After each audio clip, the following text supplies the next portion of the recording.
بسم اللہ الرحمن الرحیم۔ میزاب چینل کے معزز سامعین السلام علیکم۔ آپ کو مجھ سے پیار کب ہوا؟ وہ معصومیت سے آنکھیں پٹپٹاتے ہوئے پوچھ رہا تھا۔ ارے میں تو پہلی نظر میں کی محبت کا شکار ہوں۔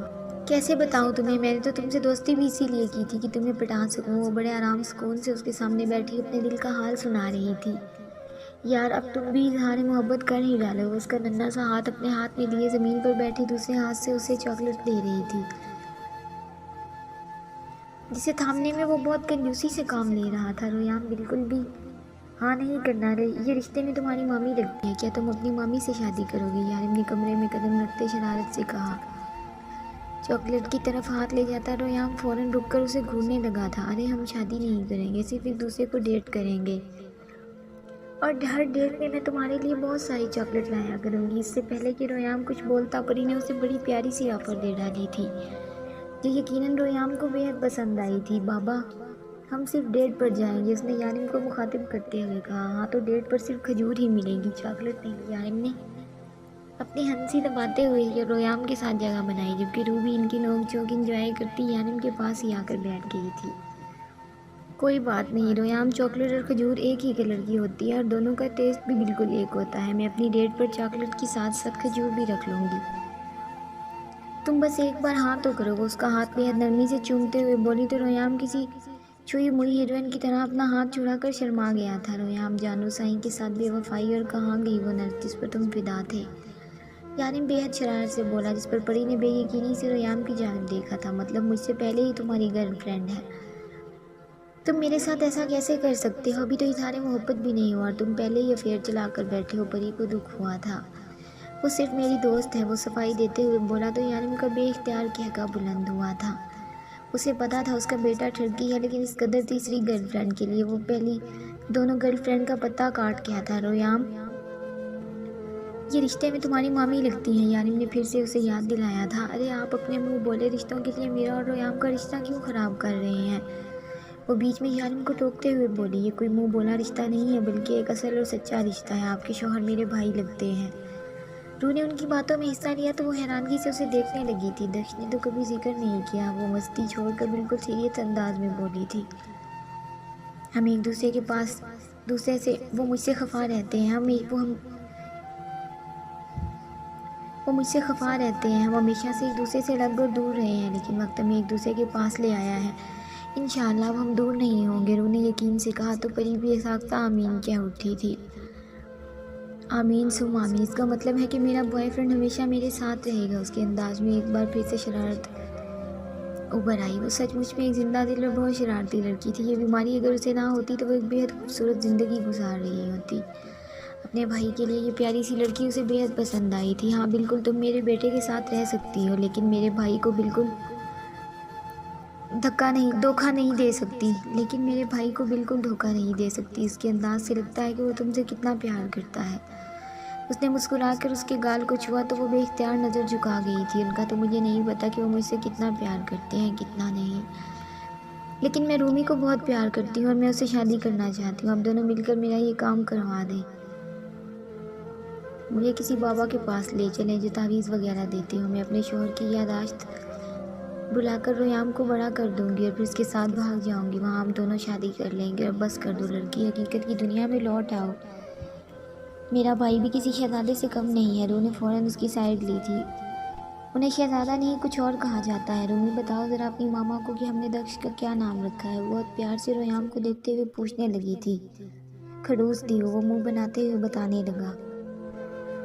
میں نے تمہاری دوست کو بچا تو لیا، لیکن اس کھڑوس دیو سے نہیں بلکہ اس کے دشمنوں سے۔ تمہاری بیچاری دوست کے نصیب میں وہی شخص لکھا ہے، یارم نے ہنستے ہوئے کہا تو ریان منہ بسور گیا تھا۔ شاید اسے اپنی دوست کی بدقسمتی کا خیال تھا، جبکہ پری کو تو اس کا یہ انداز بھی بے حد پیارا لگا تھا۔ وہ بے اختیار جھک کر اس کے دونوں گالوں کو چوم گئی تھی، اور ہمیشہ کی طرح اس کی یہ حرکت ریان کو آگ لگا گئی تھی۔ ریان منہ نہیں بناتے، میں نے لاسٹ ٹائم کیا سمجھایا تھا؟ دوستی میں یہ الاؤڈ ہے، وہ اس کے منہ بسورنے پر اسے سمجھانے لگی تھی، جبکہ روح اور یارم ریان کے انداز پر ہنسے تھے۔ اس کا بالکل صحیح لڑکی سے پالا پڑا تھا۔ وہ کیسے اسے سمجھاتا کہ اسے صرف اپنی ماں کا ہی پسند ہے؟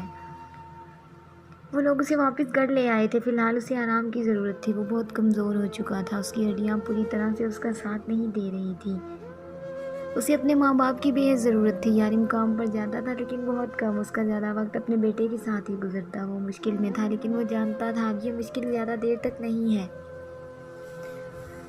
دوسری طرف جب سے جانو سائیں کو یہ پتہ چلا تھا کہ ریان کسی اور کے ساتھ پیار و محبت کے عہد و پیمان باندھ چکا ہے، اس کا دل بری طرح سے ٹوٹ گیا تھا۔ وہ اسے بے وفا کا لقب بھی دے چکی تھی۔ روز وہ 2-3 گھنٹے اس سے بات کرتی، بس وہ روٹھی بیٹھی رہتی، ریان اسے مناتا رہتا۔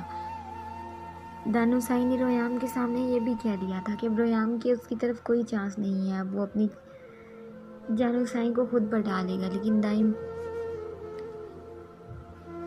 بیچارے کو کون سمجھائے کہ جانو سائیں کے دل میں تو ریان بستا تھا جس سے وہ بے حد محبت کرتی تھی۔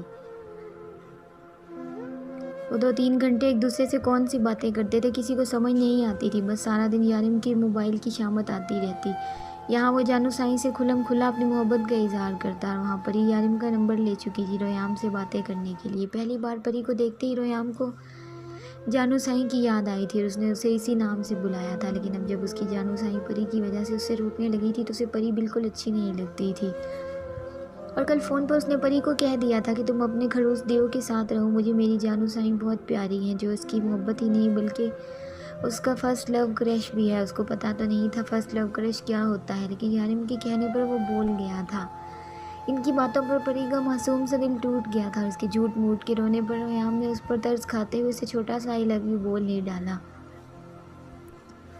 روح اور یارم تو اپنے بیٹے کی یہ فین فالوئنگ دیکھ کر پریشان ہو گئے تھے۔ روح کس کو بہو بناتی اچھی خاصی کنفیوز تھی، جبکہ یارم تو اپنے بیٹے کی ٹھڑکیاں دیکھ کر یہ سارے کام تو یارم نے خود کبھی زندگی میں نہیں کیے تھے جو اس کا بیٹا صرف 2.5 سال کی عمر میں کر رہا تھا۔ اگلے ہفتے روح کی سالگرہ تھی جس سے ریان ہر سال کی طرح اس سال بھی بہت دھوم دھام سے منانے والا تھا۔ اس سلسلے میں اس نے سب لوگوں کو کام پر لگایا ہوا تھا۔ سب لوگ ہی اس کی سالگرہ کی تیاری میں بے حد مصروف تھے، جبکہ روح ہر چیز سے بے خبر اپنے بیٹے کی خواہشات پوری کرنے میں مصروف تھی۔ اس وقت وہ اس کے لیے چاکلیٹ کیک بنا رہی تھی۔ چاکلیٹ کا تو وہ دیوانہ تھا، اسی چاکلیٹ سے بنی ہر چیز پسند تھی اور روح کو اپنے بیٹے کی ہر خواہش پوری کرنی تھی۔ آخر اس کا بیٹا موت کے منہ سے واپس آیا تھا، اب تو وہ اس کی کسی بھی خواہش کو ٹال ہی نہیں سکتی تھی۔ اس کا بس چلتا تو پوری دنیا اٹھا کر اس کے پیروں میں رکھ دیتی۔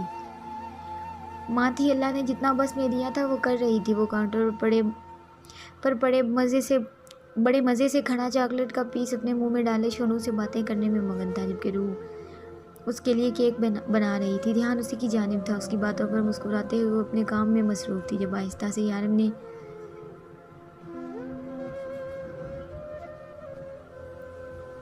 آ کر اس کی آنکھوں پر اپنا ہاتھ رکھا تھا۔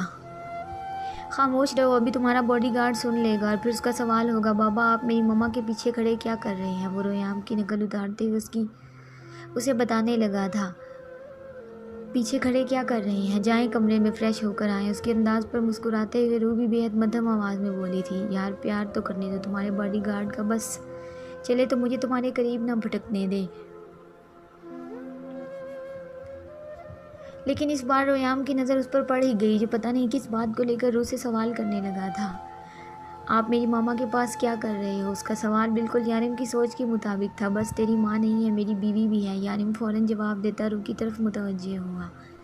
ماما آپ صرف ریان کی ہونا؟ وہ بے حد معصوم سی شکل بنا کر پوچھنے لگا تو روح نے فوراً ہاں میں گردن ہلائی تھی۔ میری جان، ماما صرف ریان کی ہیں، وہ اس کا گال چومتے ہوئے بولی تو ریان نے شرارتی سی ایک نظر یارم پر ڈالی جیسے کہہ رہا ہو اب خوش ہو گئی تسلی۔ یارم نے گھور کر ان ماں بیٹے کی جوڑی کو دیکھا تھا۔ یہاں کھڑے رہنا ہی بیکار ہے، جا رہا ہوں میں، وہ منہ بنا کر کہتا فریش ہونے چلا گیا تھا کہ پیچھے سے ریان کی جیت سے بھرپور کھلکھلاہٹ کی آواز آئی تھی۔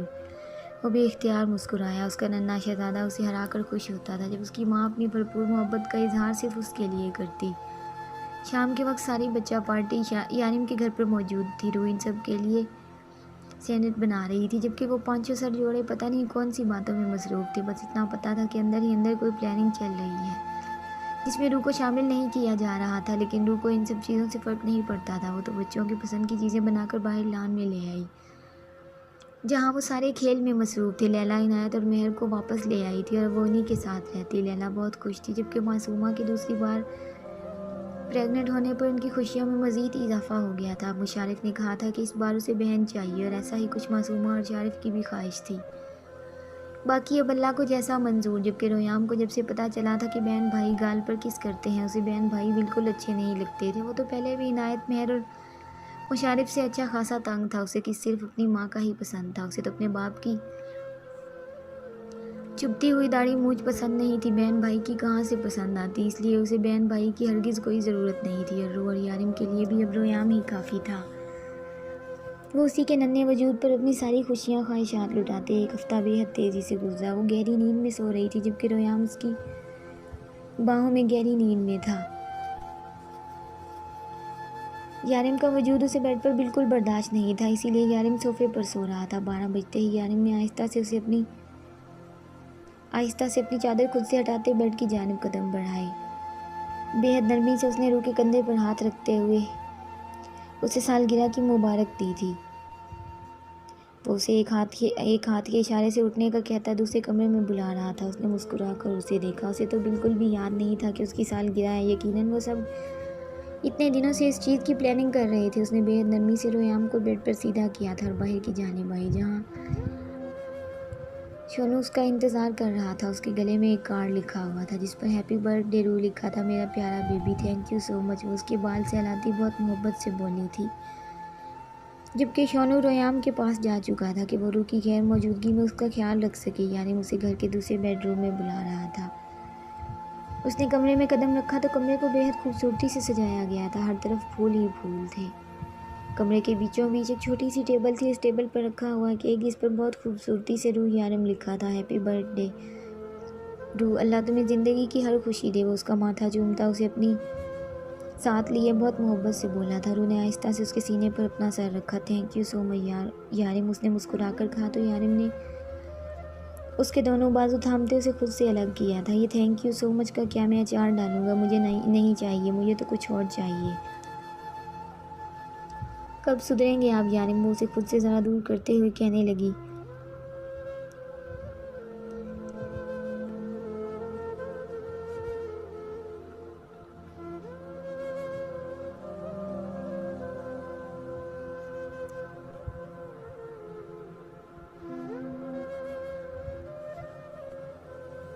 وہ بے حد شرارتی انداز میں کہتا اس کے پیچھے کھڑا ہو کر کیک کاٹنے لگا تھا۔ روح نے ہنستے ہوئے کیک پر چھری چلائی اور کیک کا ایک چھوٹا سا ٹکڑا اسے کھلانے لگی تھی جسے یارم نے صرف اپنے لبوں سے چھوا تھا۔ سچ تھا، اسے میٹھے میں کیک بہت پسند تھا۔ وہ کیک کا ٹکڑا روح کو کھلا کر